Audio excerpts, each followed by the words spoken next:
Good night, good night, good night, and welcome to another edition of the Digital Age with your boy, Karen Rose.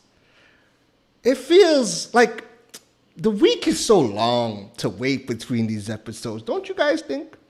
Like, I miss talking to you guys, but when the Thursdays hit, there's just so much energy in the room. There's so much energy in the chat. There's so much energy, happening in the episode that, it makes it all worthwhile, So how you guys doing? Let me know if you are in the chat. Let me know if you are in the chat. Let me know where you are from. Last few episodes, we've had people from all over. We've had people from Jamaica, St. Lucia, Barbados, Grenada, the UK. We've had Canada in the building. We've had the US in the building. Let me know where you guys are from, where you guys are tuning in from tonight. Let me know in the comments. Drop your flags. Let me know. We're ready. Are you guys ready? So let's take a look to see who we got in the chat today. First up is Lorraine Hodges Ramjet. Hi, Lorraine. How you doing tonight?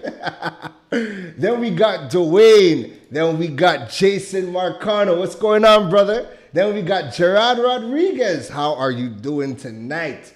Let me know that you guys are here, right? I want to give you guys all a big shout out and thank you for tuning in. Matthew, how are you doing? Wow, you're out in the Bay. I love it. You see, we got people tuning in from all over the place, right? Caribbean Power Lunch is in the building. Wonderful. Denise, how are you doing tonight? Listen, let me know in the chat where you guys are tuning in from. Are you guys in the Caribbean? Are you guys in the States? Are you in the US? Let me know where you guys are tuning in from. You see, tonight we have another piece of the pie.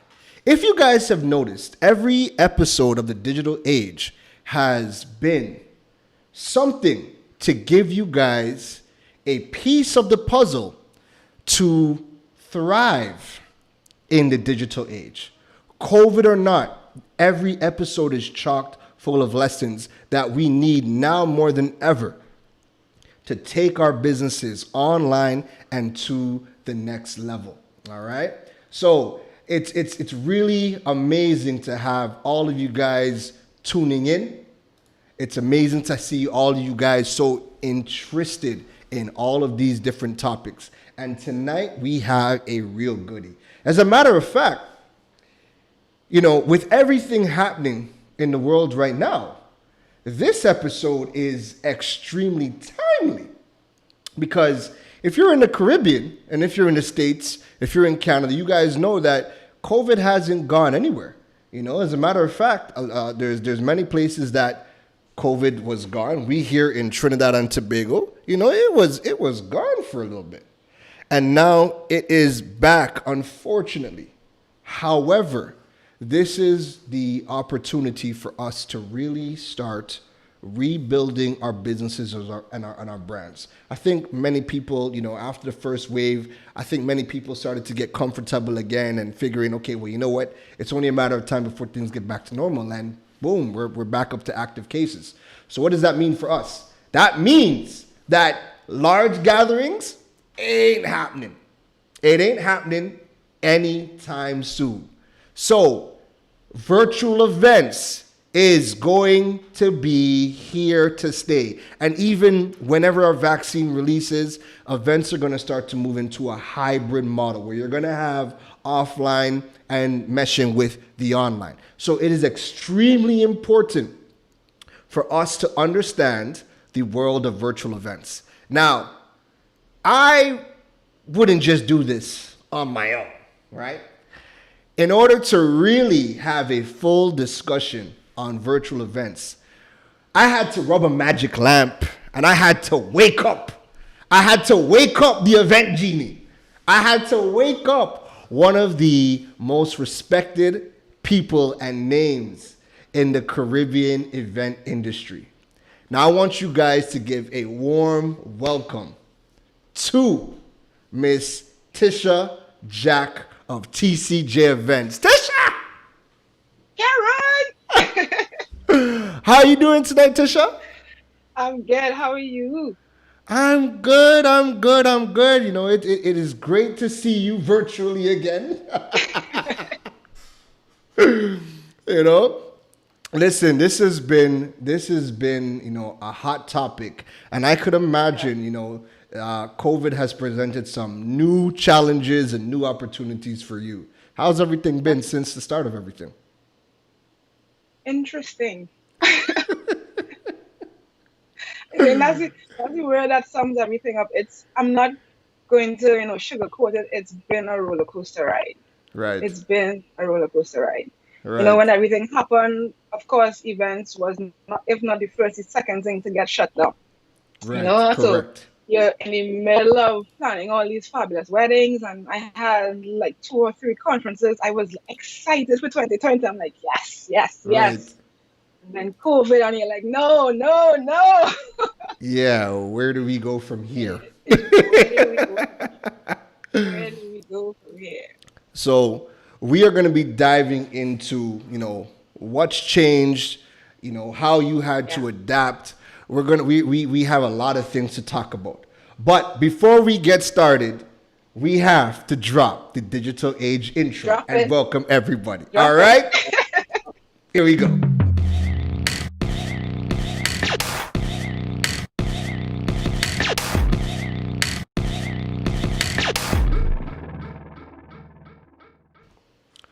So Tisha, so before we get started, what we're going to be doing is we are going to be giving everybody a breakdown. So if this is the first time you guys are tuning in, what we like to do is we like to give you a breakdown of exactly how the show is going to work, some of the topics we're going to be talking about. We set up a timer so you know how much time is allotted to the Good. discussion so you guys know exactly what you guys are getting into. So, what are we going to be diving into tonight? Tonight, we're going to spend the first couple of minutes talking to the Event Genie herself. We're going to talk about, how she got into events. We're going to talk about the transition she's need to make and some of the things that she has seen in the industry. Then we're going to do a deep dive into the world of virtual events. When COVID happened, me and Tisha were back and forth talking about a wide variety of things because her whole entire industry has changed, and the things that I was doing, just went out the window, and I need to figure out, well, what do I do from here? So we're gonna dive into that. We're gonna dive into two sides of the virtual event world, and then, as you guys know, we save the questions for last so that way we can dive right into it with you guys. All right. So let us get the timer on the clock. Let us get that tuned in. And let us get started. Clock has been cued and the timer is running. Jared, what is going on tonight, bro? Hey, So, Jared. Jared is in the building. All right. So, Tisha, first things first, let us know how you guys started in the events industry. This is always a question. I have to go back, but let me see.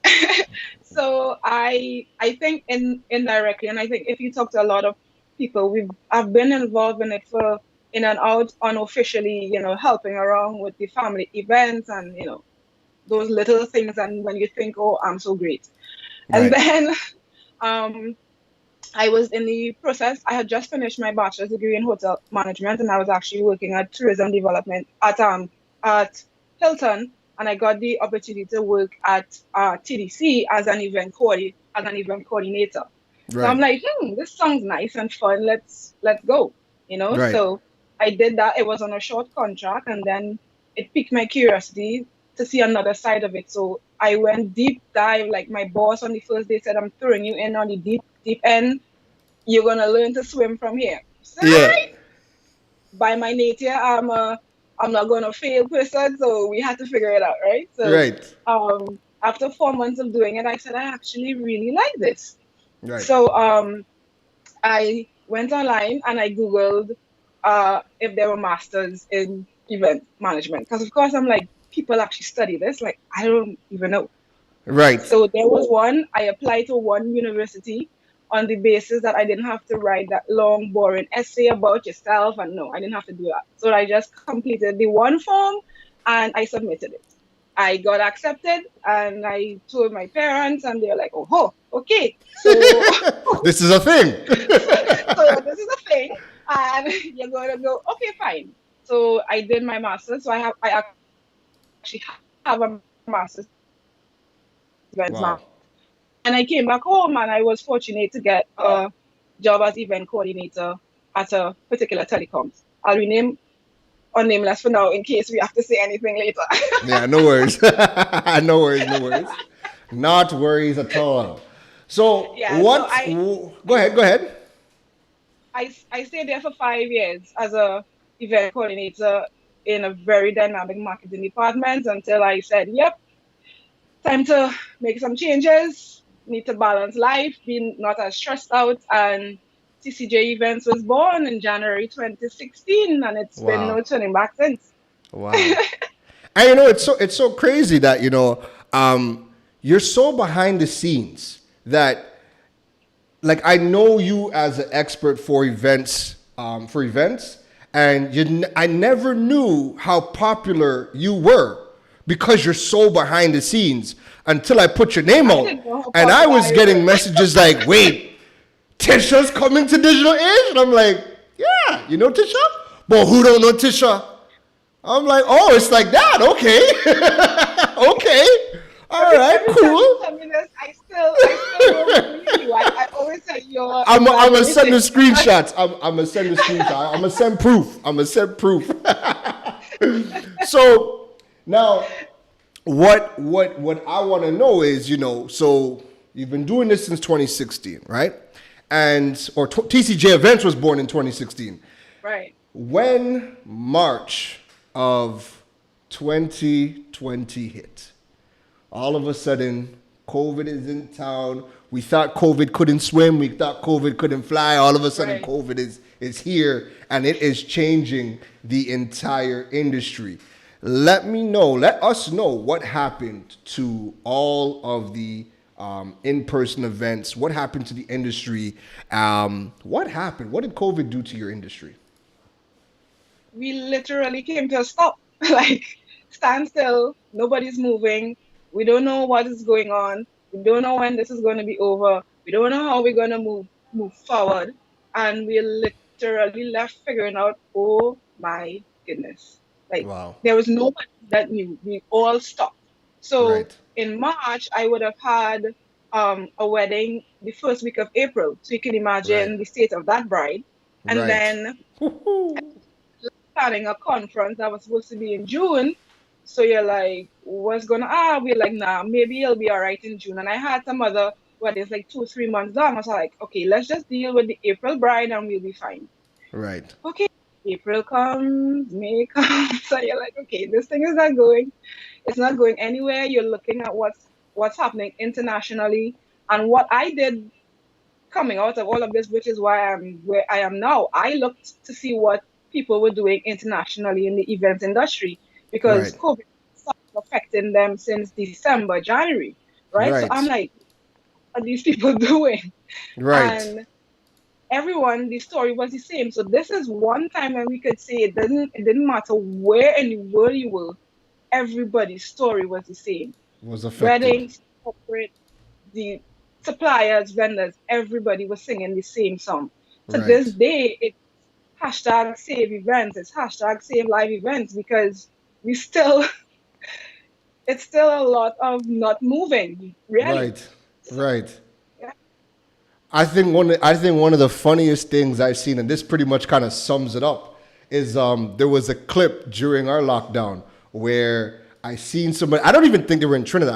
I think they might have been in Grenada, and there was a guy standing on his roof, and he's just in a short pants, and you see him just scream out, "I want to wine in somebody's fat!" And we can't get a fat yet. No, because the entertainment industry is at a standstill. I saw, Standstill. they started posting like, "What are we doing? We need help." Like, but the thing is, our industry is pretty much what you don't want COVID. You don't want to happen for COVID, which is people gathering. So Correct. we're between a rock and a hard place. If you And go out there, we could be the reason I'm that sorry. COVID quickly. Yeah, I ain't going to a Fed in social distancing. I am not doing that. exactly. I'm not doing Not that. interested. Yeah. Yeah. Wonderful, man. That's it's crazy. So, what was that aha moment for you to say, you know what? Because many people, as a matter of fact, probably the majority of people have said, COVID is here. Let's just wait, right? Let's just wait and wait and wait. What was the moment that happened for you where you said, I can't wait, I have to do something? And what do we do? What can I do? What was that moment like? So that happened when I started looking to see what was happening internationally. And that word was coming up, virtual events, virtual events, virtual events, virtual events. And I'm like, Right. virtual events. So I'm just, one click leads to a next click leads to a next leads to a next click. And I'm just clicking and reading and clicking and reading. And I said, this is something. No, I genuinely love events. So Right. telling me now that there's a whole new world that I can learn, I went down the Right. rabbit hole. Like Right. literally went down the rabbit hole. Right. And there was one ebook that I got my hands on, that I can't even remember the title, but it basically gave you an overview of virtual events in 6 or 7 pages. And I'm like, okay, that's it. Like, with this conference in June, we're doing something like, we're going to figure this out, right? Right. So I just started reading and listening to webinars and listening to what people are doing and, best case practices. And because at the end of the day, virtual events is not new. It's been It's been a existence. thing. Yeah, So correct. there have been people doing it for years, and it's just a new era that, of course, is now 1,000% growing, and people are learning about it. As I said, I Right. did my master's in events management. Virtual events was no part of the course. And So I'm here like, or maybe if it was, it wasn't that major for it to, cement any, like, let me learn this as well as doing face-to-face events, right? right. So you Right. so you knew about it, you knew that it existed, but the how and what is Yes. involved, how you Yes. execute, and so I'm reading that people are, so then I'm like, okay, how do you, get things like sponsors, and how do you leverage value for sponsors? And I think we're going to talk about all of that, right? Yes, we And are. and I'm reading that, you can do exhibits. And I'm like, how do you do an exhibit in a live event? Like, I'm Right. being totally transparent here. All of this was new to me back in Yeah. March. Yeah. Right. So I'm like, rabbit hole. And I'm just digging and I'm digging and I'm digging and I'm digging. I'm like, this is really cool. Yeah. And then fortunately, these two guys was like, oh, if you think you can do this, let's go. And we're like, oh, so we're doing a virtual conference. Right. Let's go. Yeah. Yeah. Right? Yeah. They said, Tish, if you think you can, let's go. And so then the next step was, and I'm giving you the rundown basically here how you plan a virtual event. The next step was, all right, what platform are we going to use? This is not going to be a Zoom. So, I'm saving that slogan. I'm saving that slogan. right? Continue. I'm saving that slogan for you. This is not a webinar. What are we going to do? So I went down another rabbit hole. Right. demos upon demos upon demos upon demos until I came across a platform that I was like, whoa, this is going to blow minds. I did a demo with the team and they were like, Tish, if you can pull this off, let's go. And sales as a profession happened. It wasn't without its normal kinks of any event, but it happened. And for somebody that didn't know a thing or didn't know too much about virtual events, I literally broke down in tears when we said that's it and the last was, Yeah. you were there, Karen. I was there. The tears You were were there. real. The tears were Tears were real. real. The Tears were tears were real. real. So yeah, So no, that's dope. So you make mention of learning about virtual events from March, and in our market, virtual events was just never something you seen, right? You never really seen virtual events happening, right?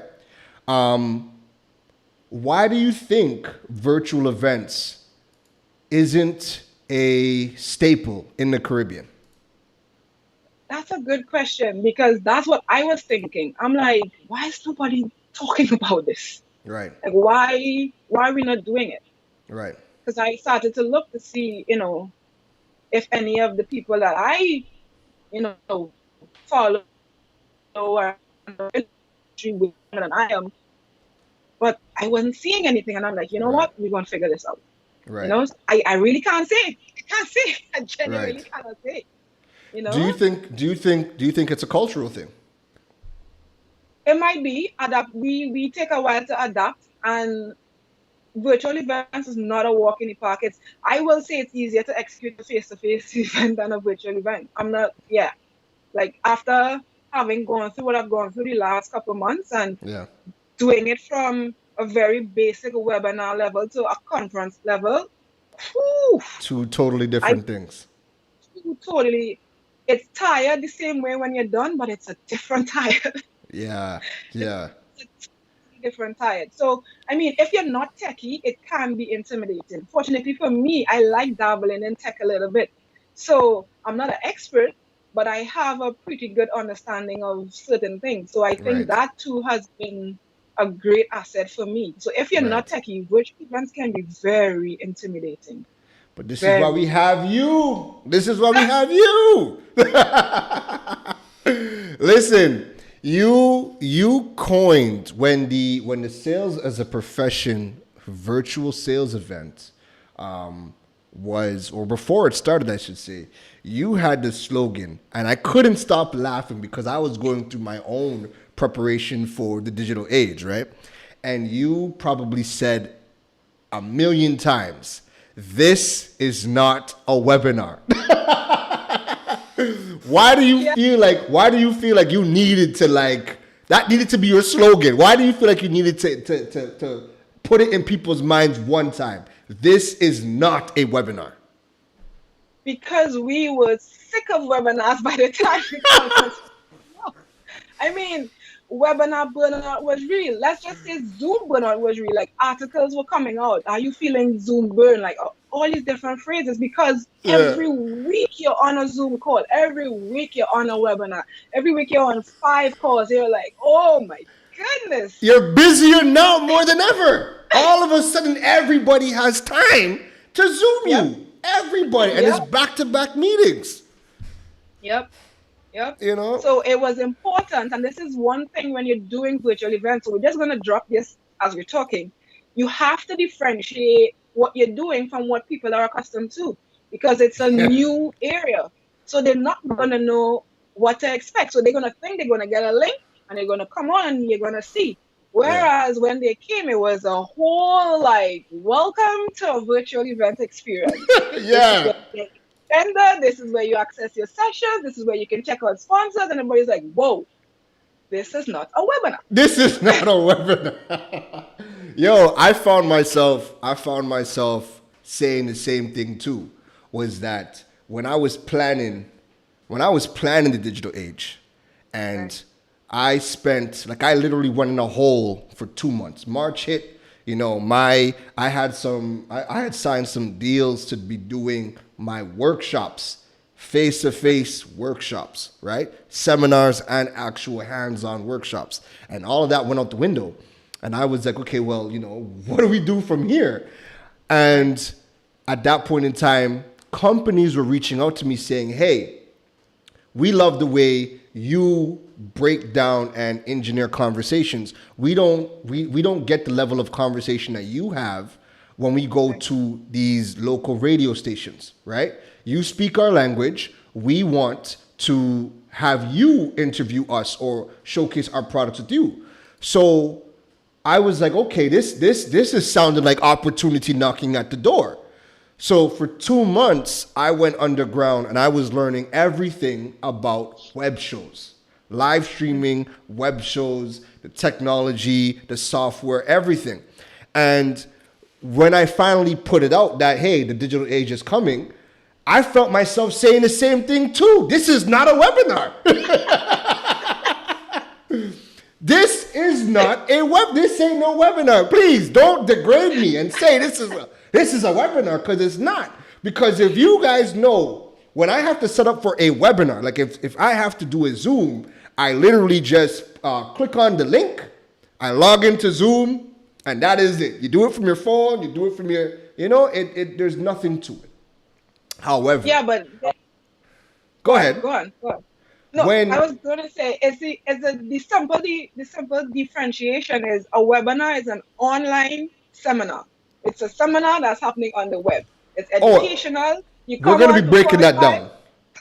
We're going to be breaking that down. Don't worry. We're going to be breaking that down. We're going to be going to a quick break, and then we're going to come back, and that's first thing that we're going to be differentiating, Go on. But yeah, it was, you really had to, you know what you're putting into it. You're seeing the different elements, and this is not no standard webinar. But in our minds, especially because everybody's doing a webinar and everybody is webinared out, you really had to come out and tell people out the gate, this is not a webinar, and this is what we're trying to do.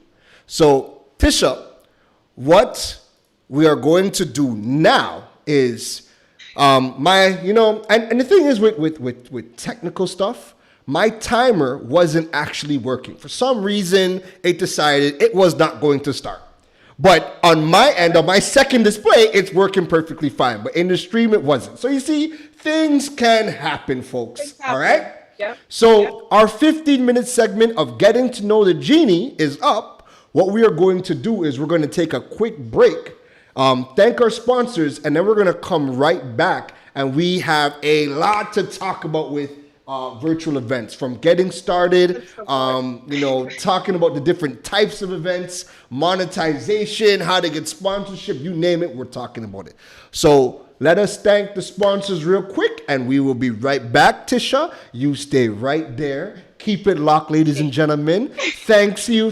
Big shout outs to Buzz Media, Eastern, and Flow. And we will be right back after this sponsored break. Stay connected and entertained with broadband bundles designed for you. With Flow starter and advanced plans, you can enjoy faster speeds to stream more of what you love. Get free access to the best shows, series, and movies with HBO Go, and connectivity on the go with free Flow Wi-Fi. Packages start from as low as $295 and no contract required. Visit discoverflow.co to sign up today. Flow, keeping you connected. Sharing your goals, helping you find your place in the world. Eastern gratitude, holding your hand, leading the way, here for your needs, making sure that you succeed. Eastern's lending a hand, Eastern together, we're leading the way. Eastern Credit Union. All right. So we are back from that quick commercial break, folks. Right? Like I said, this is not a webinar. In webinars, there is no commercial breaks. So now we're going to set up my next timer, and I promise you it is going to work, because it will have to work. Let's see. We're queuing that bad boy up. Let's get the timer on the clock. You guys are seeing it. I'm seeing it. Let's start the timer. And you see, all of a sudden, timer is working. You see why, technical things can be a pain. And you see why Tisha said in person is sometimes easier to deal with? Because you don't have little annoyances like that. So Tisha, all right, let's get down into, breaking down and giving everybody a solid foundation about virtual events, right? So, you ready?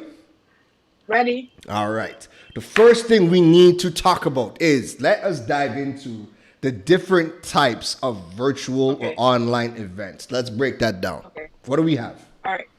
So we have social gatherings or networking events. So that can just be, all right, before we even go there, let's just, for a definition's sake, just put it out there that for our conversation, we're going to have virtual event defined as any event that's happening online, right? When you talk to the really experienced virtual event managers, they kind of don't like the term virtual events, just like how I feel about, when we interchange coordinator and planner. I have a peeve about it, but I understand it's just common use.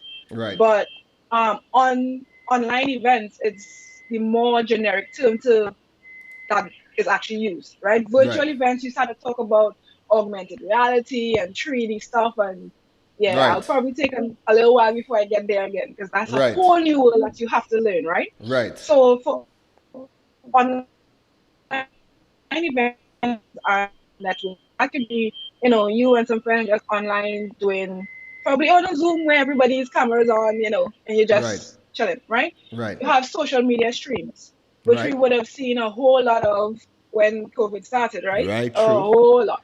Everybody's so IG living. Well. Everybody's IG living. Everybody turned host. Some of them did them well. Everybody's live on Facebook. Everybody's just live, right? Yeah. So social media streams are actually a thing. Then you have your trade shows and exhibitors, right? So, huge plugs to TIC. I was waiting to see what they were going to do, and they've gone virtual. So I'm excited to see how they actually execute that exhibition and that trade show. Then you have your B2B meetings, so your conferences, your seminars, all those things that you would have under your business, right? And then of course, the educational sessions, aka or webinars, right? Good. AKA what everybody knows, right? Yeah. I saw somebody in the comments say that, he has a webinar coming up. Don't feel bad. Webinars have their place, yeah? We just need to differentiate. We just need to differentiate. When we go into it more, you'll see why we keep saying this is not a webinar. So Correct. So what are, I guess, what is the most sophisticated, just so people can get a grasp as to, what kind of goes into these events? Like, what is the most sophisticated of the virtual events? I will say whatever.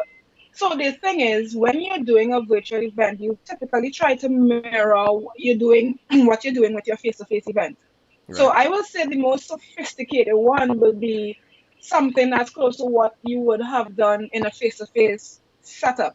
I've been on webinars where people are talking about they had virtual galas, and they're talking about they had people at tables and live entertainment, and I'm like, this is happening virtually. Yeah. Right?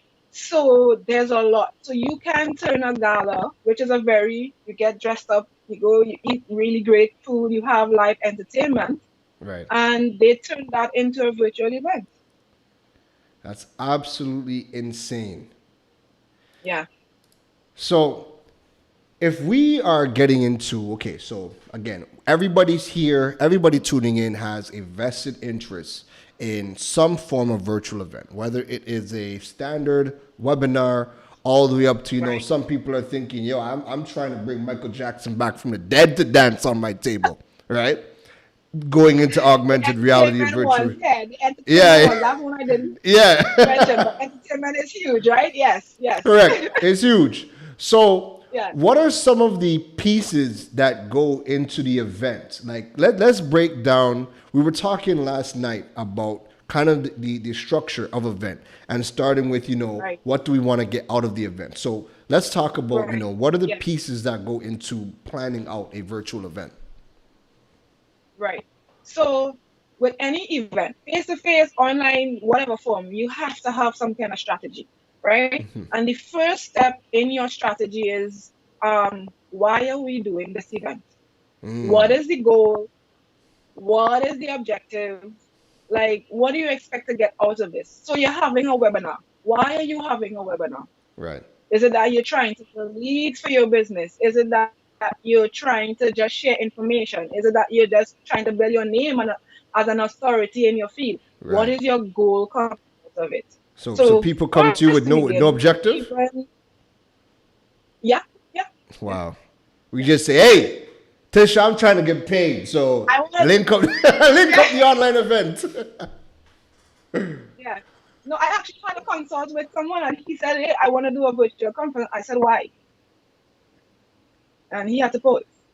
Good. So So okay, so let's break it down. So we know that we have to start with, what are we trying to get out of it? So what are some of the other important pieces that go into planning a virtual event?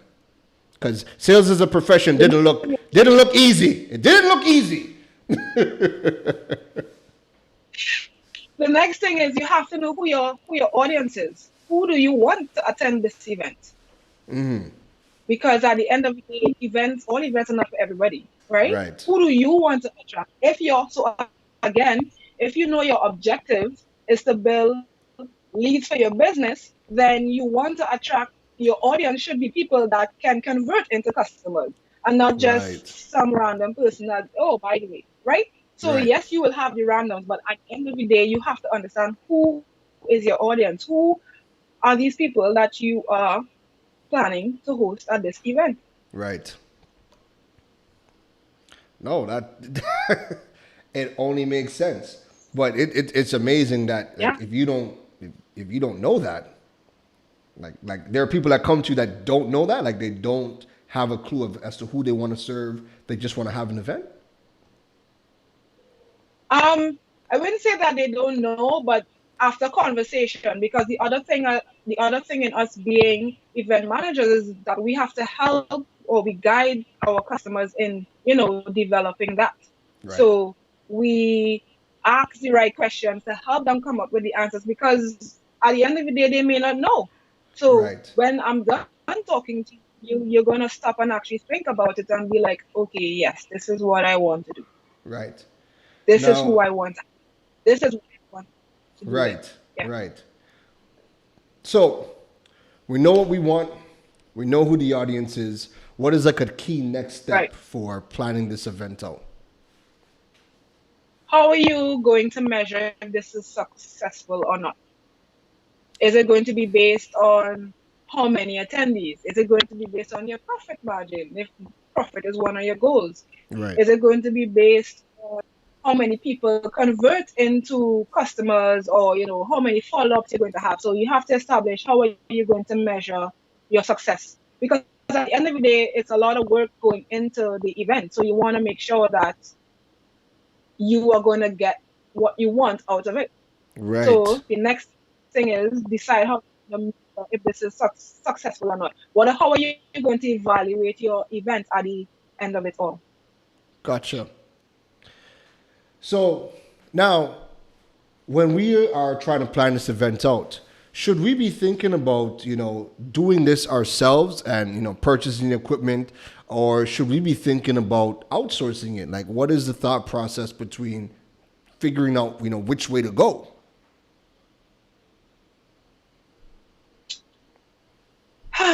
So this DIY thing, right? Talk about it.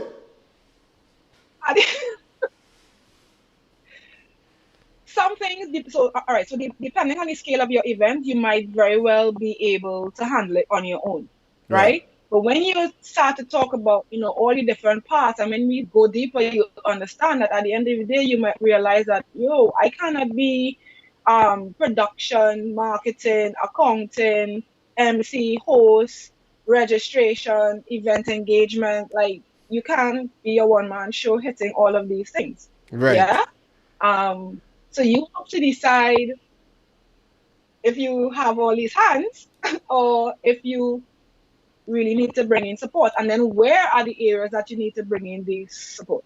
Right. So what are some of the key roles of, because I guess that would be different. The roles of people that you would need in a physical event would be Right. different than a online event. So what are some of the key roles of that you're going to be looking at for an online event? So the main thing will be your, well, the main thing will be developing your content, which will more than likely come out of you. Because Right. you, as the person hosting the event, you will know what you want to communicate. You will know, what information you want to share, right? Right. Then you will probably want to bring in or want to have somebody help you with marketing and advertising if it's not Right. your strong point, right?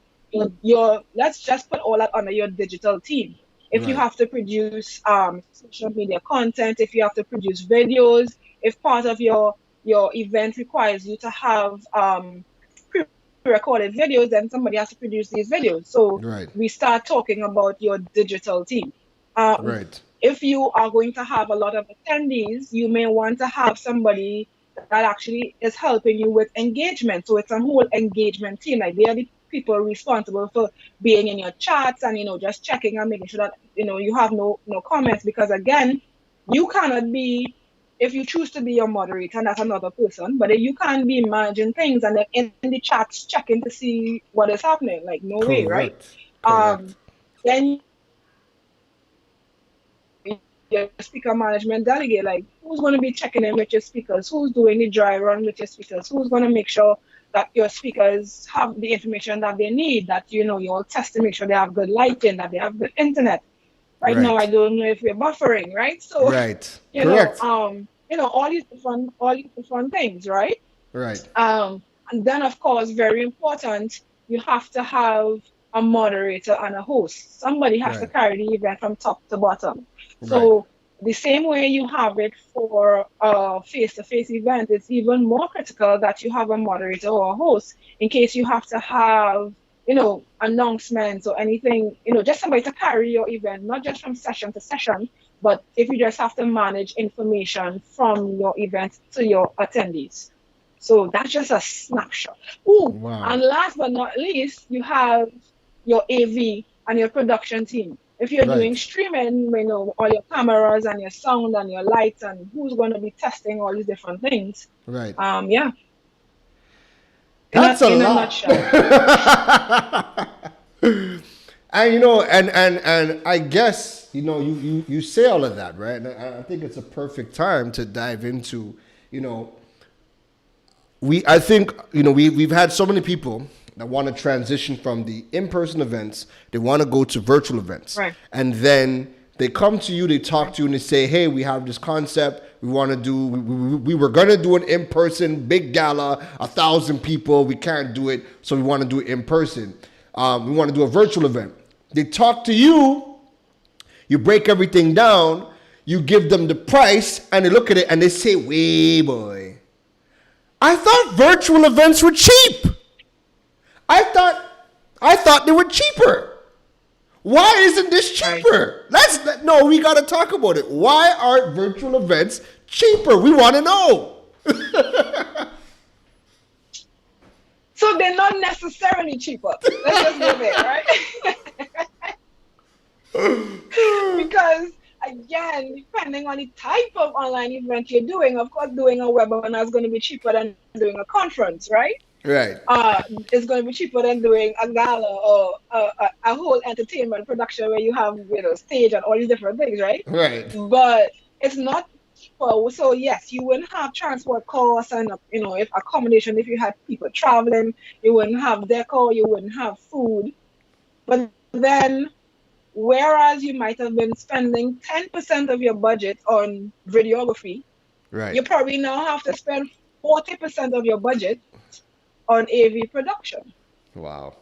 because we're not just putting a laptop and talking, right? We're doing cameras to get high resolution, right?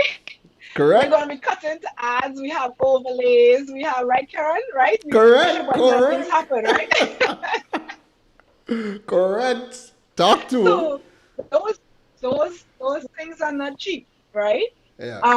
On top of that, you will have, you still have to pay your speakers, you still have to pay your support team, you still have to pay your host or your moderator. So don't Right. necessarily assume that because you don't have some elements, you won't have more. What will happen is that you probably have to spend more.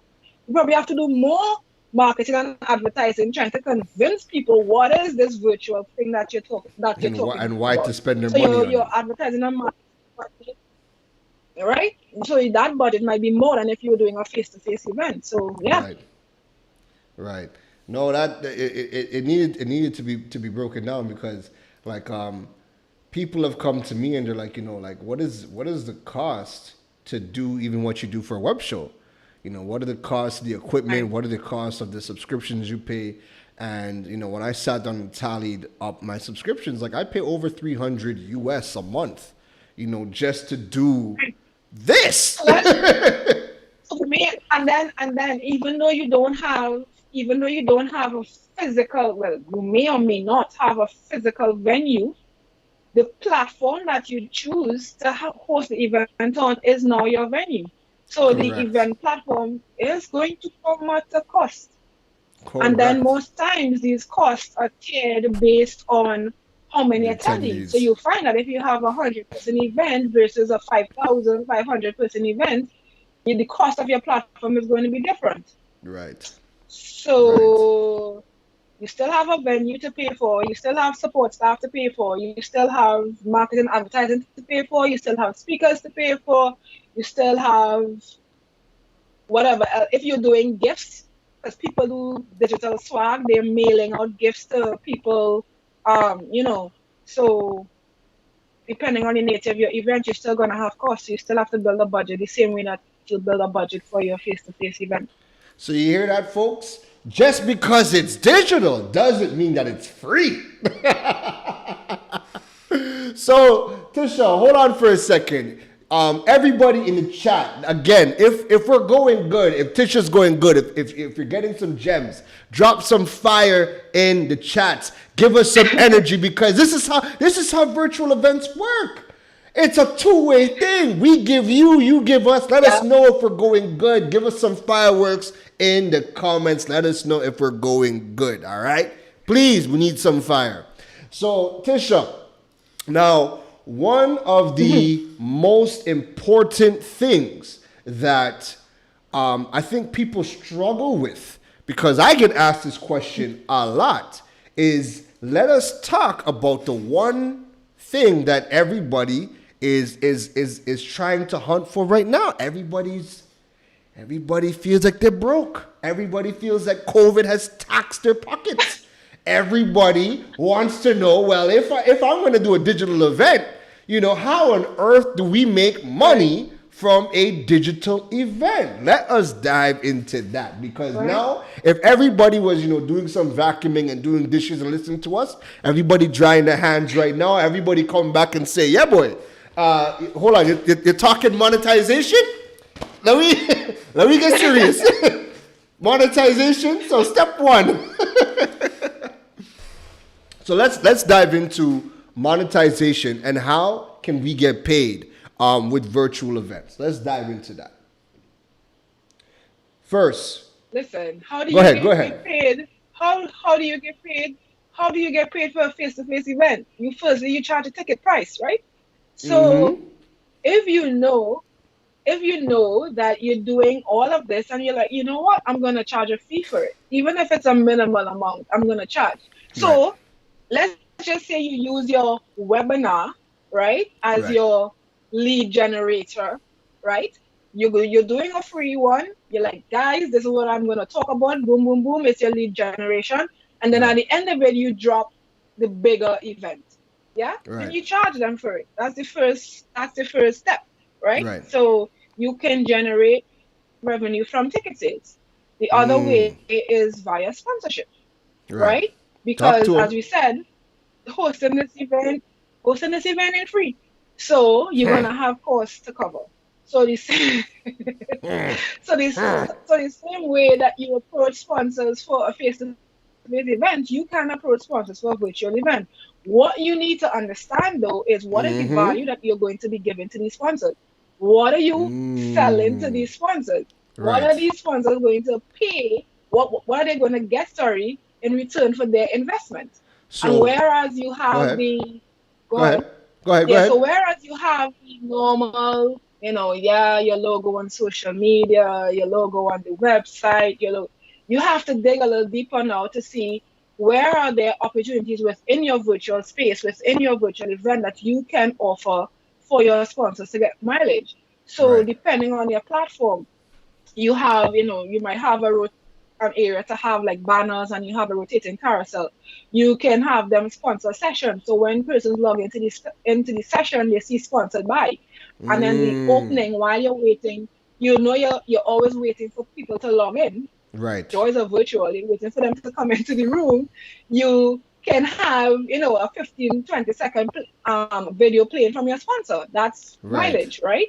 Um, you can create gamification is huge, and that's just a fancy word of saying activities and little things for them to do so that you create engagement. So having Right. your sponsors, having someone sponsor one of these activities to get your attendees engaged during the event, because that's a huge thing that we need to talk about. How do Right. you keep people engaged during a virtual event? That is another area that you can have for your sponsors. So that's just a few things.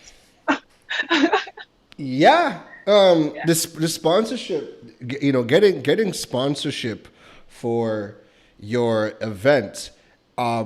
I think one of the struggles that people have is, I know for me, when I was putting together my proposals for my sponsors and letting them know, where we could put your brand within the entire scope of this event, I had to look at what assets do I even have? What real estate do I have that I can offer to people, right? So one of the key ones was I have my website. I can offer space on the website, and Right. I can now create a link that people can click on and go back to the sponsors' platforms. I have my email list. My email list, anytime it's digital age related, is branded in one of our created banners with the sponsor's name. So that's website, email list, the social media posts. Again, if you're going to promote your stuff, you can brand there. But Right. knowing Right. what your assets are, so what can you give? What can you give a sponsor if you don't have a website, email list? Like what are some things outside of just on the stream itself that you can give as Right. give up for mileage for your sponsors if you don't have your own platforms? Right. So that mileage will come mainly if you don't have all those things. At the end of the day, you're going to have a registration page, right? Because people have to register. The first step to come into the virtual event, Correct. right? So, however your registration system is happening, that can be an area that you can get your sponsors involved once you have them on board, from the time that you're going out, that you start advertising and registration can happen, Right. right? But the real meat of the thing for sponsors happens during the event. And of course, data. The fact that you're going virtual, you have access to a whole lot of analytics that are going to be harder to pull if you were doing a face-to-face event, right? So let's go from the actual event itself. So from the time your attendees coming, when they are coming to the event, more than likely they would have received an email prior to, let's say, 24 to 48 to 72, depending on what you decide, hours Right. ahead, letting them know this is the rundown, this is the agenda, this is how you log in, this is how you access, blah, blah, blah. Right. That is an area where you can drop your sponsors, right? Right. Once they come into the event platform, because we're talking all this, Karen, on the assumption or on the basis that you are actually using an event platform, not a Zoom, but an event platform that will facilitate you being able to do all this. So what the event platform is, it's basically a wrapper around what your regular streaming is. So you can Right. have an event platform, but your streaming, how we're talking now, is done via Skype or Facebook or Zoom or Right. Cisco, all these different streaming facilities, right? Right. So I'm hoping that we are getting that you are now, what the virtual event really is wrapping this regular streaming experience with so much more. So Right. when it comes to your sponsors, on these event platforms, you actually have like sponsor areas where your sponsors can set up the same way they Right. would have had a booth for a face-to-face event, right? So Right. this is where they display their products and their services. You can click links that will take you to their website. They might have a call to action, gold, right? Right. Because the data with this and the back end is they can know how many people looked at their stuff, how many clicks they got, that And they would is have never have gotten that that is in person. major Yeah. information, yeah, right? Right. And then, as I said before, within the session, if you decide to tag your sessions to sponsors, um, they get that visibility while the session is going on. If you choose to have them, support you on attendee and engagement, because the other thing with virtual events and what separates it from being a webinar is the level of engagement that happens throughout the event. The engagement Ah. between attendees, the engagement between attendee and speaker, the engagement between attendee and sponsors, attendee and exhibitors. Like Yes. when you're doing a webinar, it's just the person talking and you can chat. And we're not talking polls here and chat. We're Yeah. talking being able to, we're talking being able to actively engage, have one-on-ones the same way that you would have had with a face-to-face event. So it's Right. that level of engagement that really differentiates, or which is what defines your virtual event. So this is where your Breakdown. Go sponsors ahead. Go can ahead. play a major role. Yeah. Break down some of the engagements that, because you use a particular platform for your virtual events. Break Yeah. down Yeah. some of the opportunity for engagement that platform that you Right. use, and feel free to let us know what the Right. platform is if you want to. But break down Me. how some of the break down how we can do some of the engagement just so people can get an idea Yeah. of how different it is Yeah. from a Zoom Right. webinar type of Right. situation. Right. Yeah. So from the time attendees log on, right, they are able to see everyone else who is in attendance, right? And from there, they are able to click to request a meeting with them, a one-on-one, or just start a private chat, Wow. right? From there, they are able to go to the sponsors, to the speakers area, sorry, and see who all the speakers are, read their bios, read their profiles. If they want to have a chat with them, there will be, call to action buttons where they can start a conversation with the speaker right there and there within the platform, right?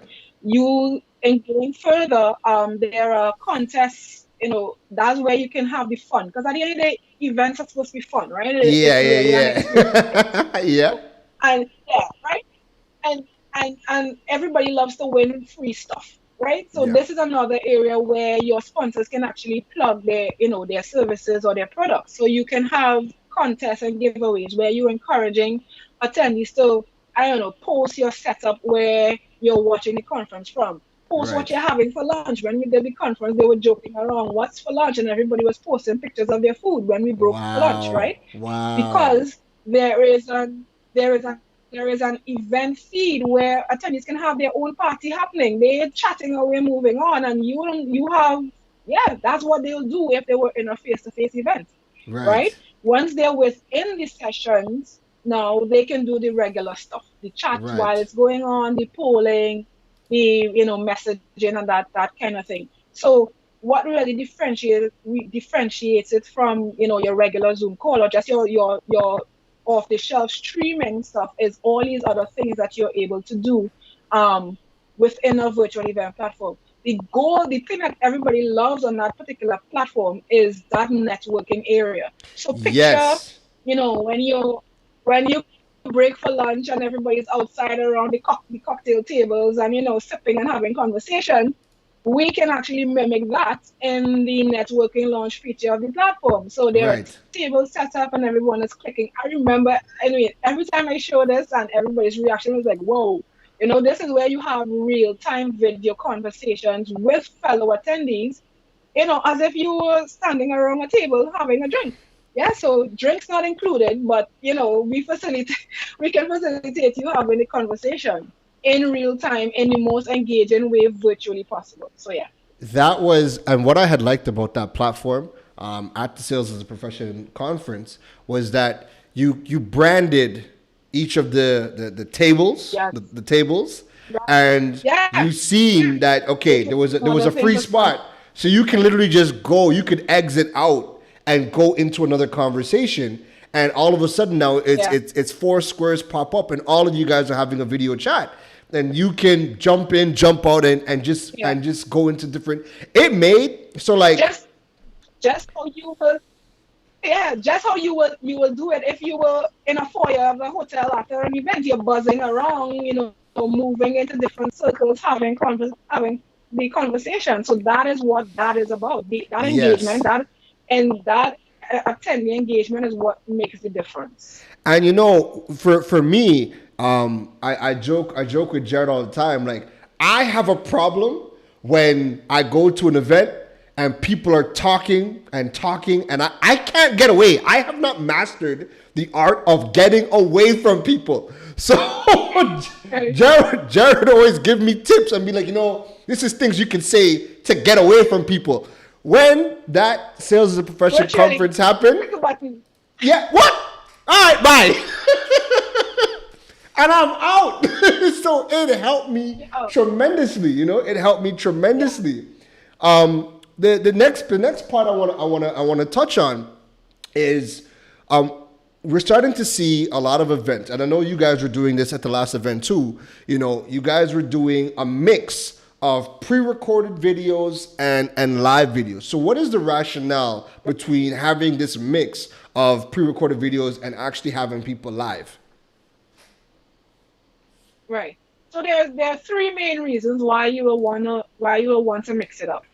The first one is time management, right? Right. Because you're in a virtual space and you may not have physical control over your speakers. Yeah, so Right. let's just say you have someone coming in Jamaica and somebody coming in. It's going to be a little harder to give cues to be like, hey, hey, hey, wrap it up. You're doing overtime. Yeah. So it's a little, Just press a button. it's a Come little on. harder to press the button, right? It's a little harder to manage. So when you have a good amount of presentations or speakers to have, it's advisable to have some of them pre-recorded. The Right. other thing is you want to be able to give people the option of, so all right, so on that same example, so if you have your stuff pre-recorded, you actually have a backup plan.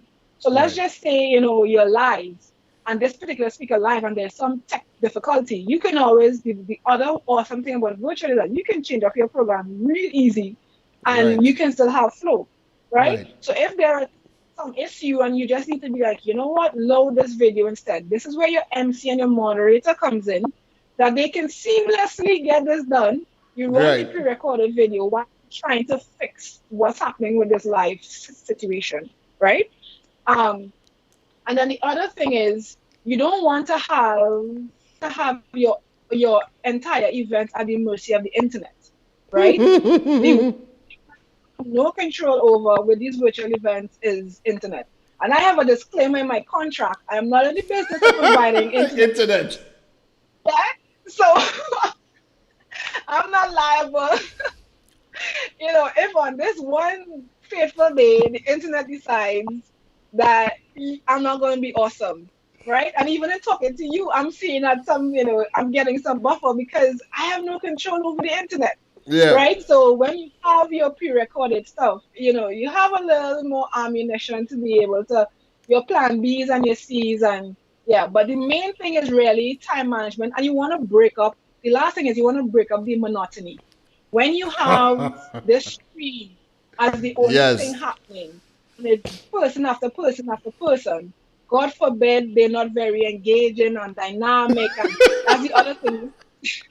You have to be very selective when you're picking people to present at your virtual event because not everybody translates well on camera, right? That's So a if you fact. know, yeah, so if you know you really want this particular speaker because he has really good information, but he's really boring, you can do the most dynamic pre-recorded video. You get the content and it doesn't bore your attendees.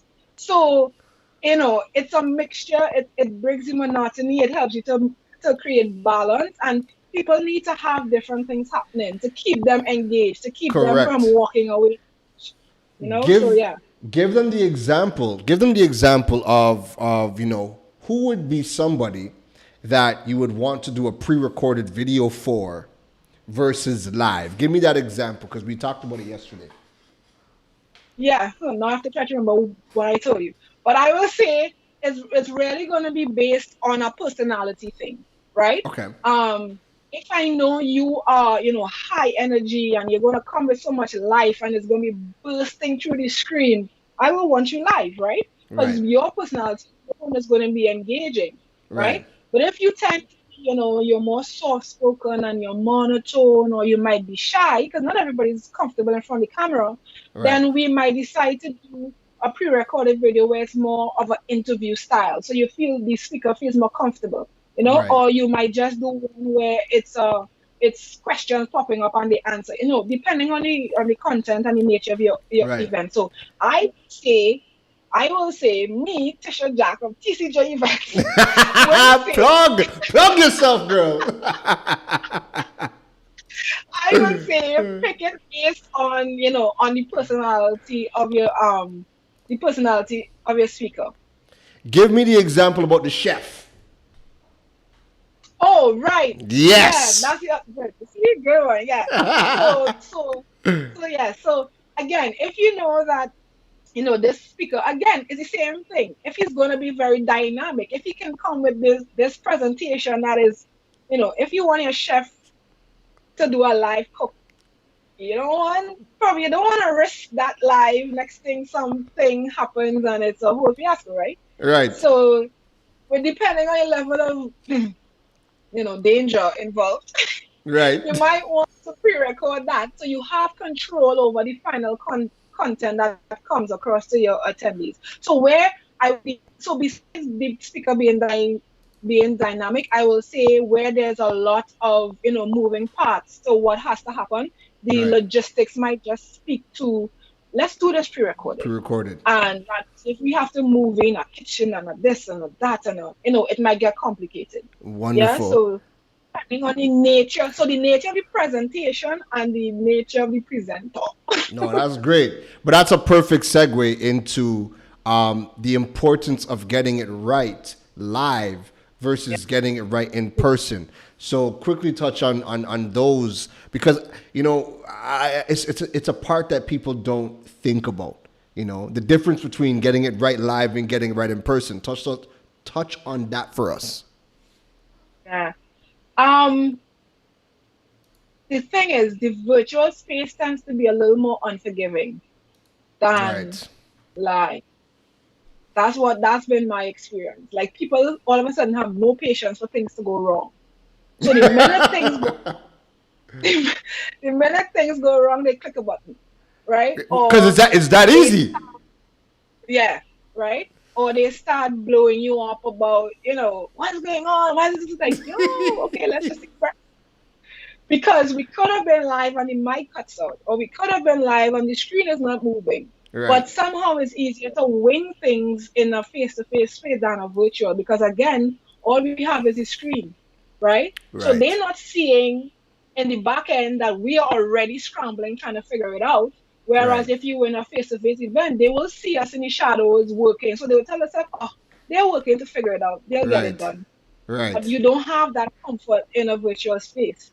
So, you really have to, what's coming through the screen, guys, this is it. This is it. You really have to make sure that you test, and test again to get it right. Test, practice, test, practice. Yeah.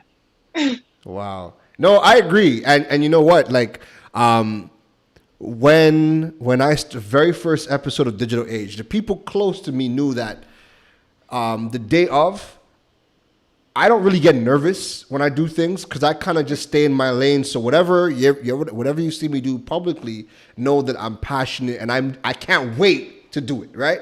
But you Right. see, when Digital Age, the day of the very first episode, I was like, oh God. I was sitting here at home and I was like, I literally took the entire day testing, going over everything because I'm like, yo, I know something's gonna mess up. I know something is gonna mess up. But what is it? What is it going to Yeah. be? You But know? What? I will tell you this. It is always one of three things. Let Internet us know. connection is number one. I just have to speak to it. Yeah, internet connection is one. Your sound coming through is the other one, Yes. and then your video, because again, that's all you have, right? Right. So of between your video and your audio, the one you really need to make sure it's good is your audio. Because if the screen starts to go blurry and you can still hear what is happening, people will, with Right. audio, they can step away and still not lose anything, right? Right. So you have to, I will say, put emphasis on your audio. You and I spoke about the importance of visuals, right? But Yes. but I will say, if you really have to pick, if you have to sacrifice something between sound and audio, give audio the push because people can listen. They can listen and That's they no, hear me clear now. that's gold. That is gold. That is Yeah. gold. What I want everybody to do, let me know that you guys are still here. The next segment coming up is going to be the Q&A. So start dropping your questions in from now. I have one more thing to ask. I have one more question to ask Tisha before we wrap up this segment. But start to drop your questions in from now so we could go right to the live audience and take your questions and get them answered for you guys. So Tisha, before we wrap up this segment, I want to get into your recap. What are some of the key takeaways? And I know you're like, yo, I'm writing this down because we need to hit this. What are some of the key takeaways for people to get started when they're thinking, you know what, man, COVID really ain't going nowhere. I got to do something. I got to do something. What are some of the key Yeah. takeaways to get started on Yeah. the events? Why are you hosting the event? So just get a pen and just start joining them. Be clear on why are you hosting this event. What set your goal and your objective. I can't even reiterate this enough because this is going to be your guiding light. This is going to be how you make decisions for every piece of the puzzle as you go along. When you Right. find yourself like, okay, I can't decide between this and this, the answer to that is which one of them will help me achieve my objective, which one of them Right. will lead me closer to my goal. So Right. you really need to understand why you're hosting this event. What are your goals and objectives? What do Right. you want to get out of the event, right? The other thing is be very clear on the audience that you want to attract, because this audience will also be who your sponsors will be interested in. When you're approaching sponsors, they're going to ask you, who are you looking at? Who's your target, right? Right. So you have to understand who you're speaking to, and then this is also going to be an asset for you when you're approaching your sponsors, because we didn't touch on it, but when you want your sponsors to be in alignment. This is not just random, give me your money. You want to approach Yes. people that have some kind of alignment. You want to approach people that they want to talk to the same audience that you are speaking to, so that they will have a active vested interest in what is happening. So that's why Yes. when you are, well, I'll talk about that. So the next thing is how you are measuring the success of the event, Right. right? How are you going to determine if this made sense? Is it just going to Right. be based on your profit? Is it going to be based on the amount of attendees that you have? Is it going to be based on the leads that you generate from the business, right? So we always say set smart and measurable goals, right? So Right. when you establish your goals and objectives, make them smart and let that tie back into how you are measuring. Because at the end of the event, you are going to do an analysis. And again, depending on the platform that you're using, it's actually going to push out this information for you. So you will know how many attendees you have, who attended which session, how many sessions were there, who clicked on sponsors.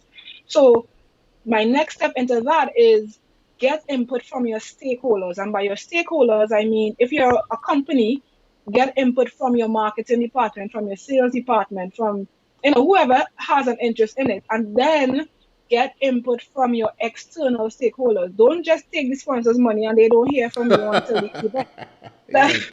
Let them feel part of the process, understand what they want to get out of the event so that you know when the event is over that X sponsor would like to know this particular piece of information. So you provide them to that as soon as possible. This is how you build relationships and trust, because again, if you're doing this as a repeat event, you're going to want to reapproach their sponsor. So you want to make sure that they not only get the value, but you delivered on what you would have promised in the beginning. Yeah, so once you get that input from your stakeholders, that helps you to now build out the content for your event. You don't want to, you can even go as far as getting input from your desired audience. So you're crafting your agenda or your sessions, and you might just throw out a survey, guys, what topic you want to get covered, and it might be that the one that you thought might have been more popular is actually least popular.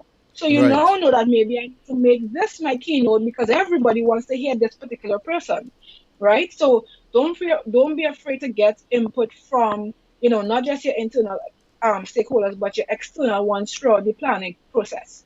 Right. You might want to do a bit of competitive analysis. I mean, the world of virtual events is not very competitive yet, but we're going to get there soon enough. We'll get there. And you will want to see what similar events are happening, what their price points are, what are they offering, because what your attendees are going to do is measure up your event against theirs.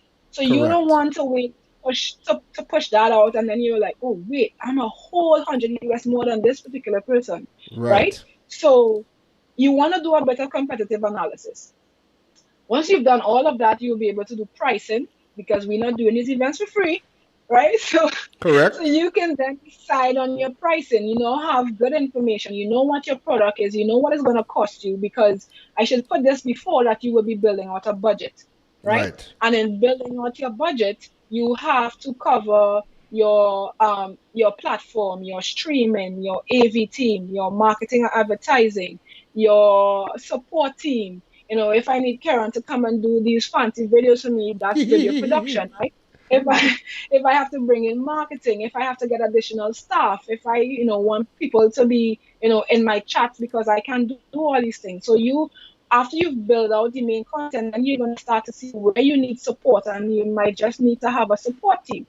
So once you've identified all these cost factors and you build out your budget, then you will see, okay, I need to charge X to be able to make a profit, because I know I'm getting X from sponsorship.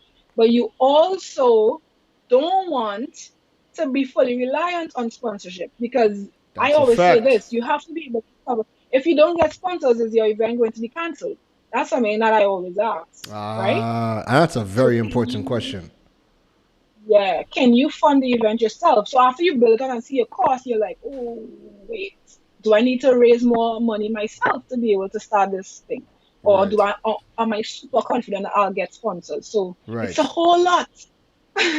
No, that's good. And you know what? To simplify that process, this is when you go and hire the Event Genie, Tisha Jack.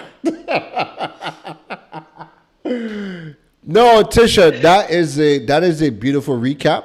So what we're going to do now is we're going to take a quick break. We're going to go to our sponsors. And what I need everybody to do, let me know that you guys are here. But I want you guys to start dropping your questions. I see questions coming in. We're going to get to it in the next segment. Drop your questions in the comments now so we can get to them. Tisha, hold on. We're going to take that quick break. We'll be right back. You guys drop your questions in, and we'll see you guys in a minute.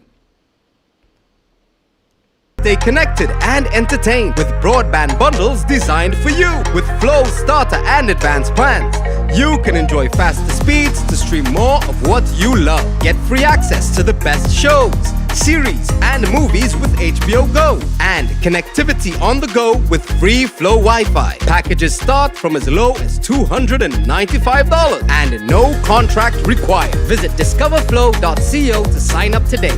Flow, keeping you connected. Sharing your goals, helping you find your place in the world. Eastern gratitude, holding your hand, leading the way, here for your needs, making sure that you succeed. Eastern's lending a hand, Eastern together, we're leading the way.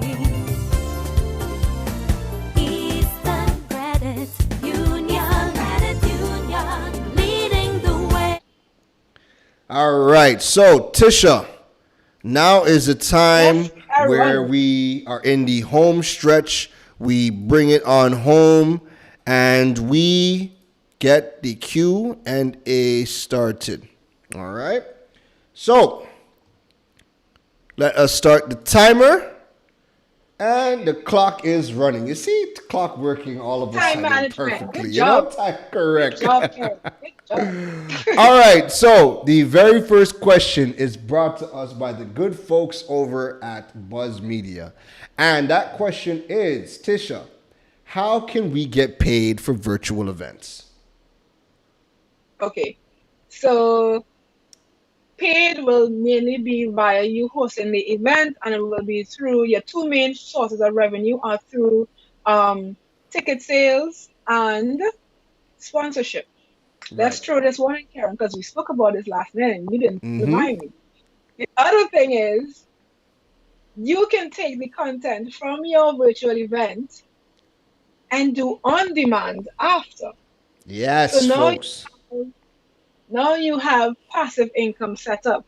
So again, proper planning. If you know that you again your goals and objectives, right? So if Yeah. you know that one of your goals is to record this thing so that you can package it and sell it because you know your speaker is going to drop some gems. Of course, you're going to have it in their contract, right? That you are allowed to resell the content. So if you plan on selling the content from your event, you they may cut or whatever. You guys have to negotiate that. But on Right. demand, from on demand content from your event is another way that you can generate revenue. Perfect. And what I will add in is there's our sponsor Buzz actually has Buzz Events, and what Buzz Events is essentially, it's kind of like the Caribbean version of Eventbrite. But one of the key things is Right, that it allows for local payment processing. So they are their own right, processor and they can deposit the right. funds into your bank account. So you can create your event within Buzz Events and then you can drop your link to your event. So let me give you an idea of how this can work for those in the audience. You could use Buzz Events, have people pay through Buzz Events, and then after they pay, they get a generated ticket, and then they'll get the link to the event. And you could do something as simple as starting a private Facebook group on Right. Facebook. So Buzz Events would be the Can keep up with paywall, you. Right, would be the right. gatekeeper, and they would only be allowed to subscribe into that Facebook event. You would have to manually accept them, but you know that anybody that requests the link to that group is because they Would paid. have been they paid. Right, Right. right, So that right. is another thing to kind of keep in mind. So there's a few ways that you can get paid for virtual So yeah, so events. Eddie, so yeah, so I responded to the question from the perspective of the person actually hosting the event, but it's an emerging area. So as you dig into it, you might decide that you can offer a service. Because I can tell you this, I don't do these virtual events by myself. So Right. when I go to my clients, part of my and every time I do an event, I tweak my onboarding process in terms of finding out what the client needs. But Right. marketing is not my area. I should say it's not. I need to focus on the overall thing. So Right. when I go to clients and they're telling me they need marketing, they need PR, they need comms, they need AV, they need all these things, Yeah. I then build out the team around that. So Right. that's revenue. So when my suppliers, when I call them, they're like, "Yo, we're going virtual." Yes. They didn't even think about it, right? So now my song AV guy was like, oh, okay, so he has to do a whole system for me now just to do a virtual event. So don't I just love sit it. at home wondering, waiting when it's going to happen. See how your stuff can translate into virtual, and let's get the industry back running again. Correct. I love it. Question number 2. And this question is brought to us by Eastern Credit Union. And this question is, what are some of the tech needed to start doing a virtual event? Your first tech will be your registration system. Right? Because that is a monster by itself Right? in terms of making sure that you get it right. Right? What is the flow where do they go to register? So do you have a website already? Do you have to build out a whole registration system? Does your event platform that you're going to use have a built-in registration system? So the Right? first thing will be to establish your first tech might just be a registration system. Your Right? second tech will be your platform, right? Because these things are not just plug and you have to set this up in the back end, like go in and And upload people asking, what are you using, Tisha? What are you using? Or give us, you know what? Give us some examples of virtual event platforms. Right? yeah, Not sure. yours, but what So are some of what I'll are some speak to examples? I'll speak to three because of the few demos I have done. So Yeah. let me finish answering the question. So there's the platform, and then the other tech thing that you have to do will be your AV, right? Because we're not hooking up laptops. We are streaming. We want high quality stuff. We have to balance sound, and we have to bring in the speaker, and we have to mute this one here, and we have to add Yeah. overlay here. So your other tech thing will be your AV and your AV team, really. What is AVT? Just because there's gonna be some people that are like, what the heck is that? Sorry, audio visual. So it will be a sound Ah, system and sound meaning how we balance audio, make sure that you are hearing me, I'm hearing you, we're coming live properly, everybody can hear. Because you could be talking to me and you hearing me, but then for some reason we have a drop in the broadcast, like the people listening are not hearing. So it's the right. people to manage that, to manage the quality, and then we're gonna start to talk techie things we didn't want to do, Karen. With the encoding for the team to know that if you start to buffer, that you drop the quality of the video with all these things happen in the back end and you don't even know, right? Correct. When you upload to YouTube, YouTube uploads your stuff in different formats, and In different depending on what you're formats. streaming from, that's the one it's gonna push. So if YouTube detects that you have, high internet and you're on a good device, it's gonna push the higher quality stuff to you. All these Correct. things happen on the back end of a virtual event if you have a proper tech system set up and running. So yeah, it's a lot, guys. It is like I'm gonna do like a special bonus episode or a live stream one of these days and just show you Yeah, guys everything on my back end. And you right. guys will be amazed. All right, so Yeah. those are the questions from the So sponsors. Go ahead. let me answer the question about the three platforms, because I don't want them to say I'm dodging the bullet. So Oh yes, yeah, I yeah. Go have ahead. yeah, I have been on a few demos, and it's a combination of what the platform offers and of course the price, right? So when you're Right. doing your research, you want to check what are the features depending on the content of your event and your goals and objectives. You will know what features of the platform are really critical, right? Right. So my three so far, and there are a lot, but my three so far are Huvo, that's WHO, Hoover, sorry, WHOVA, Ubilo, HUBILO, and I recently got introduced to Accel Events, which is not too bad. So ACCELEVENTS. So I have dabbled in the back end of all three, so I know, what they come with. Because I mean, it's good for I have my go-to. I wouldn't say which one, but Yeah. just like how you have venues and you want to have different options, I'm still shopping around and seeing what is out there. But I can tell you this: price is what differentiates a lot of them, and for us in the Caribbean, a lot of them are going to be a little far reaching. So yeah. You heard it here. All right. So now is the time we're gonna go to the live audience. So keep the questions coming in. So we're going to the live audience. So the first question coming in, I'm gonna read them out for you, Tisha. The first question comes in from Reynardo Hassanali. When Yeah. setting sponsorship packages, What is the Right. average cost for sponsors for a Trinidad event? He wants to know how much money can we ask? We need money.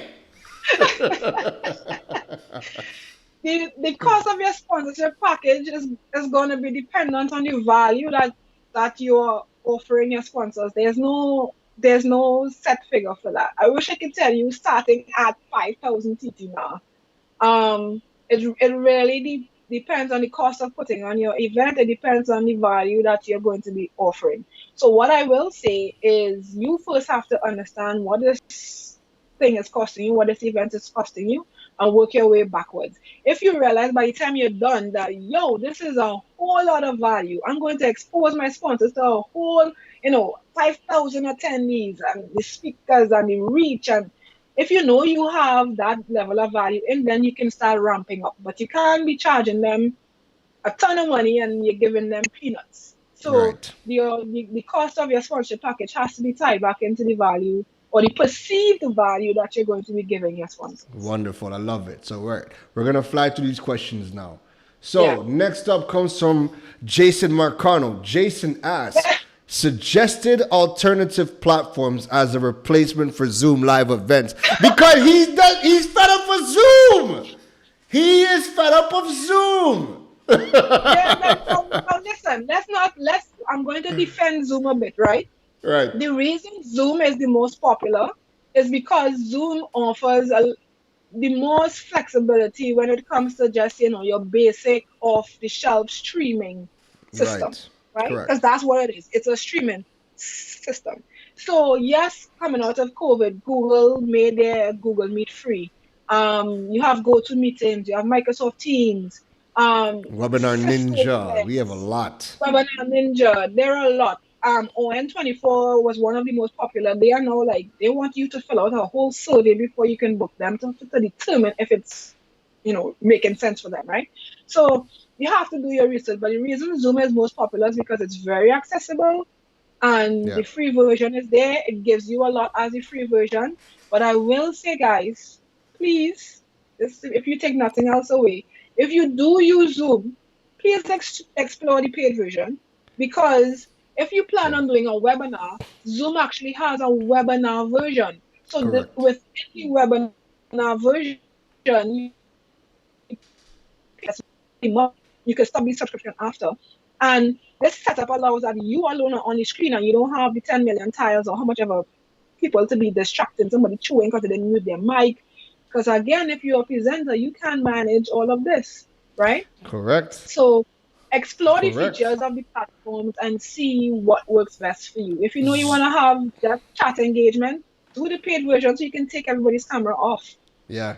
Zoom paid version also allows for the built-in paywall where you can Breakout. integrate paywall Yeah. as well. We can integrate Right. PayPal And as well. And it does the breakout room. So if you know you're doing a Yes. session or training and you want people to go in small groups, Zoom has breakout rooms. So that you can just automatically push everybody into mini groups, have them do an activity, and then bring everybody back into the main room. So don't knock Zoom, guys. I'm just Yeah. saying, let's use it strategically. Yeah. And And really what's good to know too is Yeah. when do you want to use a protected room versus when you want to go public. So Correct. I could have gone the route of this show. I could have gone the route to streaming to Zoom, but that would have put Yeah. everybody into a bubble.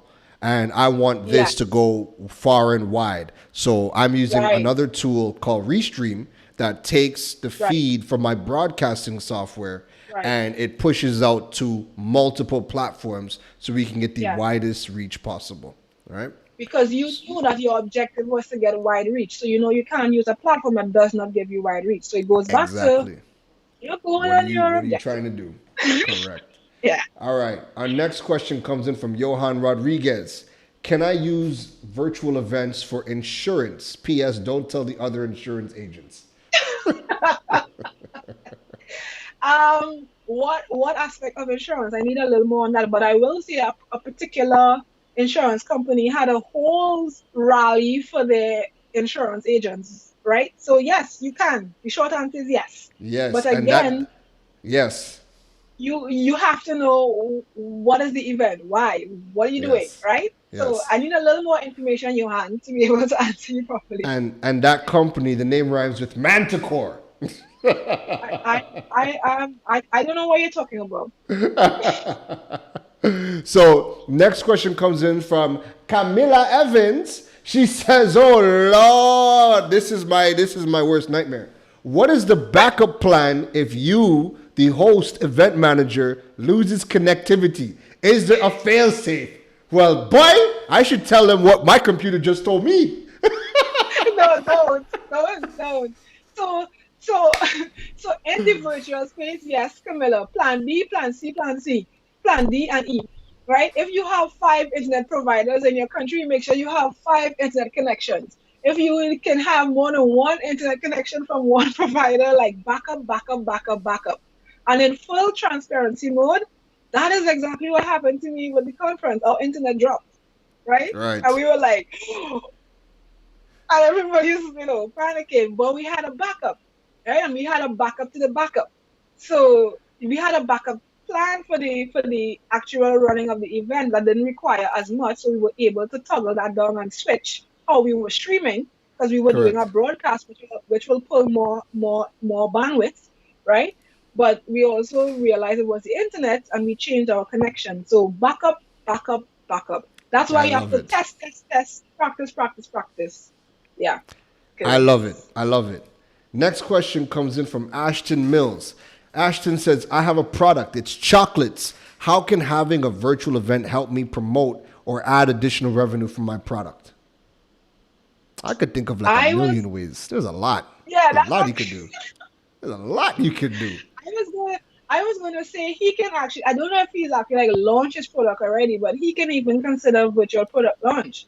Like, okay, so what you have to think about is what do you want to happen? Is it that you want to get your product in people's hands? Is it that you just want to say, hey, my chocolate is here, right? Right. So you can go the route of, let's remember, guys, with a virtual event, you still have something happening in a physical space that you're Right. pushing out, right? Right. You just don't have all your attendees in person, right?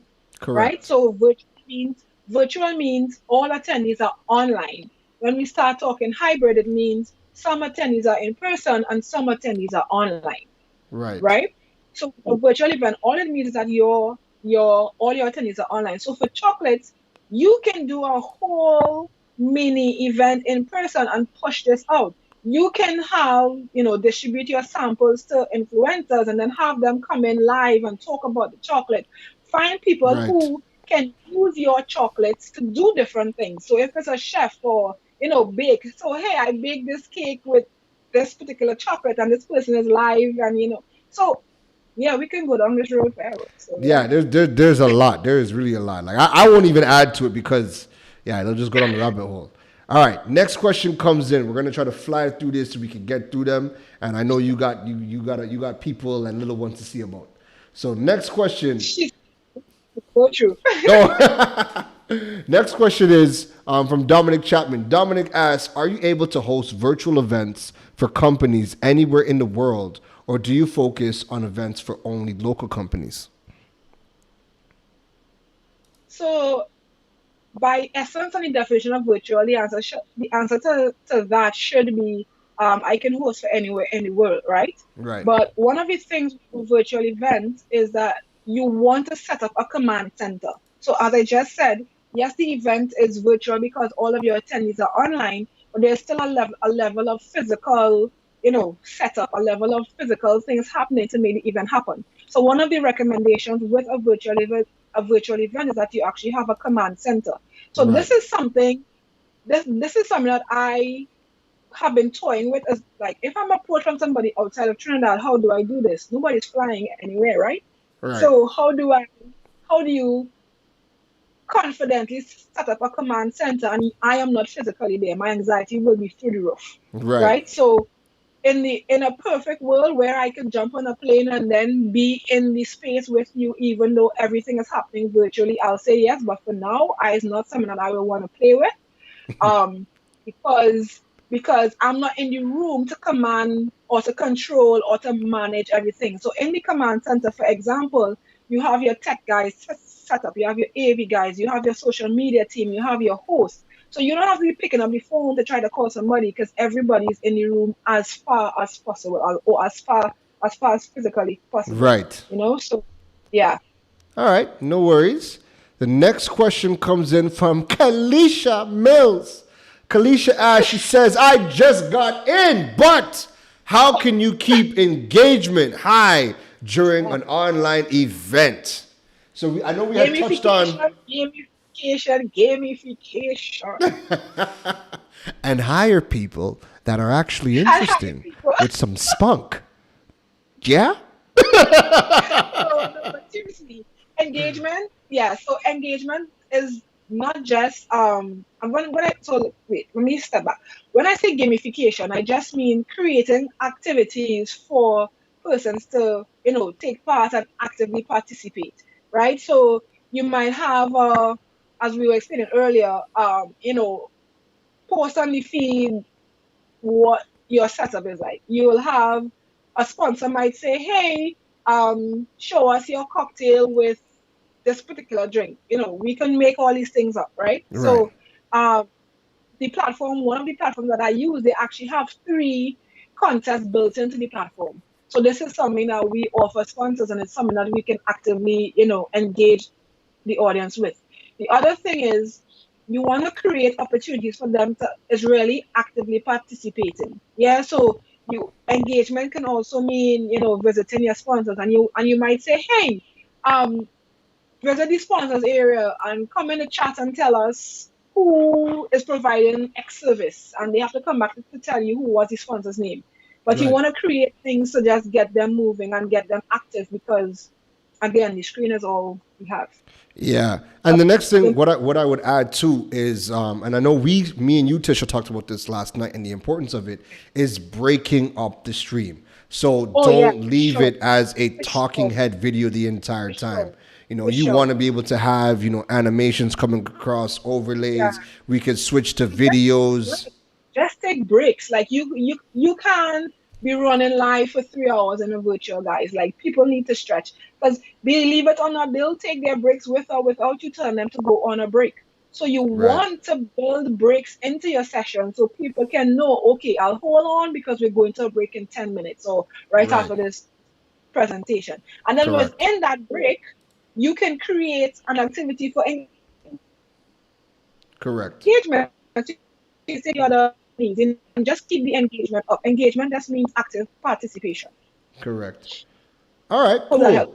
So the last question we will take for the night before we wrap everything up is from Dominique Robinson. And Dominique asks, are you getting any opportunities related to Carnival 2020? Is the season being planned out?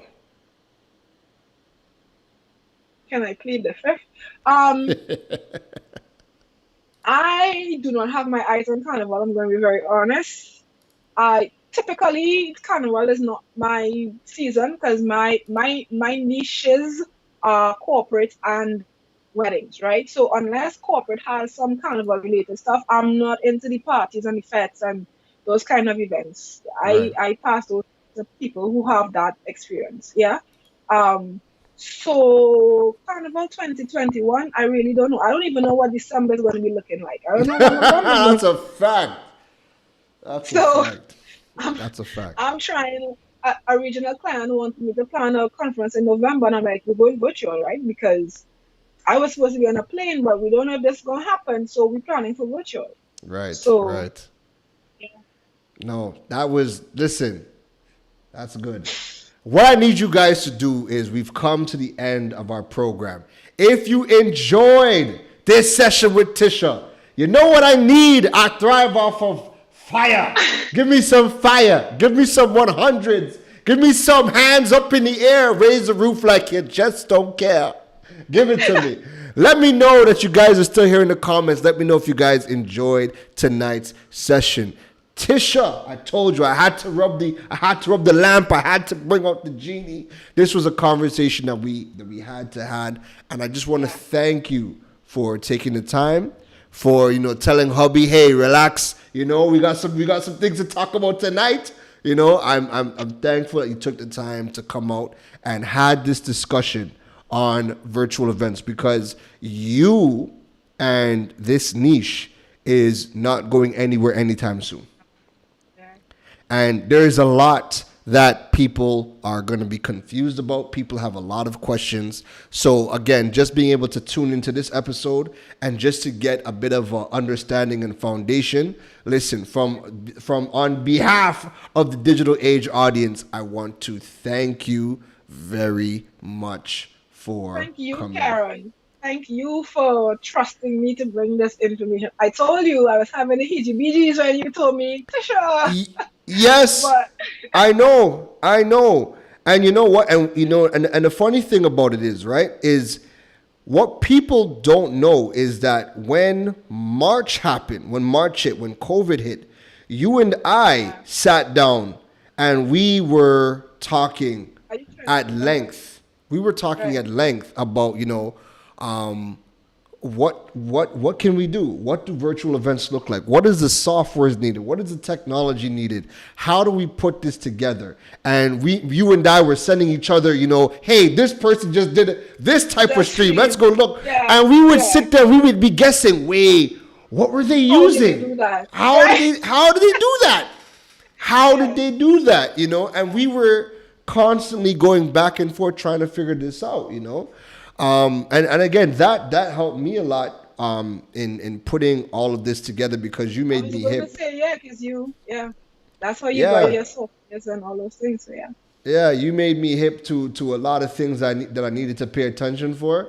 And honestly, the feedback that people have given on the Digital Age show, I wanted to make sure that episode 1 people knew this wasn't a webinar.